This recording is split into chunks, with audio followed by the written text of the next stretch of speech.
Welcome to part 2 of our series called The Tithe is Wrong, here at the Lab. Please join me in welcoming Eve.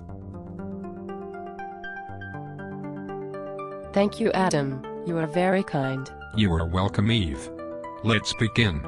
One of the most heavily debated doctrines of the modern church is the doctrine of the tithe.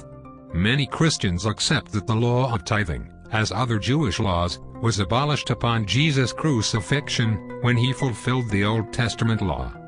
Others believe that because Jesus spoke about tithing, he was instructing his followers to continue the practice, and for many, not only is the tithe still an active doctrine, it is proof of one's commitment to God. For the most part, Christians do not follow Jewish community laws such as the extensive dietary restrictions in the Old Testament, for example, and tithing was part of that group of laws.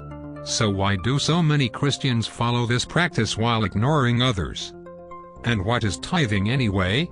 The doctrine is a simple one. The believer is required to give 1/10 of their earnings or wages to their home church. The word tithe means simply a tenth.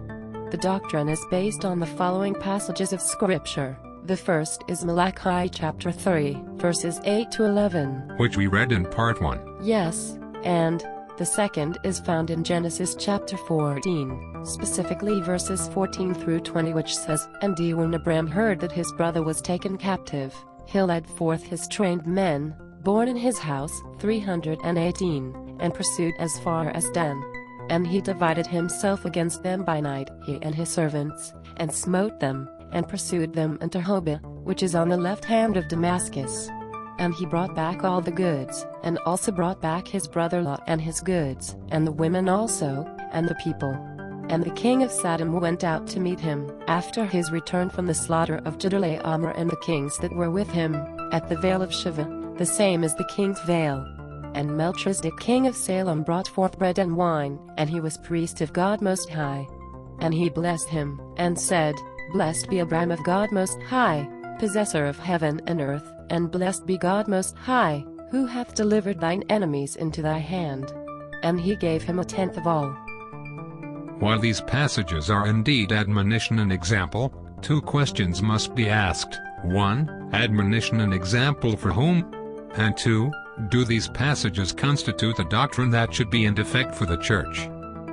While Genesis 14, and its reference in Hebrews 7 are commonly used to bolster the claim that Christians should tithe, I think that we should take a closer look. Please take a moment to read the entire 14th chapter of Genesis. Once you've read it, beloved, consider the following. 1. That Abraham's tithe was a one-time event. There's no other biblical record of Abraham, also known as Abraham, ever tithing again. 2. Abraham's tithe was not on his personal possessions, rather it was only on the war plunder that resulted from his rescue mission for Lot, his nephew. Note, in Numbers 31, verses 31 to 41, God only required 1% of the spoils of war. 3. There's no evidence that Abraham tithed on his personal possessions to anyone at any time. As it was from the spoils of war and predated the law, Abraham's gift was not a holy tithe, from God's holy land, gathered by God's holy people under God's holy Old Covenant. For this reason alone, this example should not be used in conjunction of Malachi chapter 3. 4. Abraham kept nothing for himself, he gave everything back. Genesis 14, verse 21-23, is the key text. 5. Abraham's tithe is not quoted anywhere in the Bible to endorse tithing to Israel or to the church.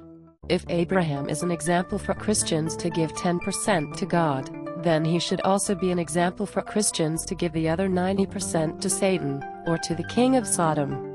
Thanks to Dr. Russell E. Kelly, PhD, for that one. Yes. Ha ha ha. Ha ha ha. Please note that we are purposefully not dealing with the identity of Melchizedek in this series. That discussion is for another time, and will only serve as a distraction from our central theme. Well, we hope that we have given you some information to consider before you write your next check, or swipe your card at your church's ATM. Not convinced yet? Well, stay tuned because part 3 is next. That was a good one, ha ha. Giving to Satan. Yes, Ha ha ha. Ha ha ha. Ha ha ha. Wait, the camera is still on. Oops. Ha ha ha. Ha ha ha. Oops is right.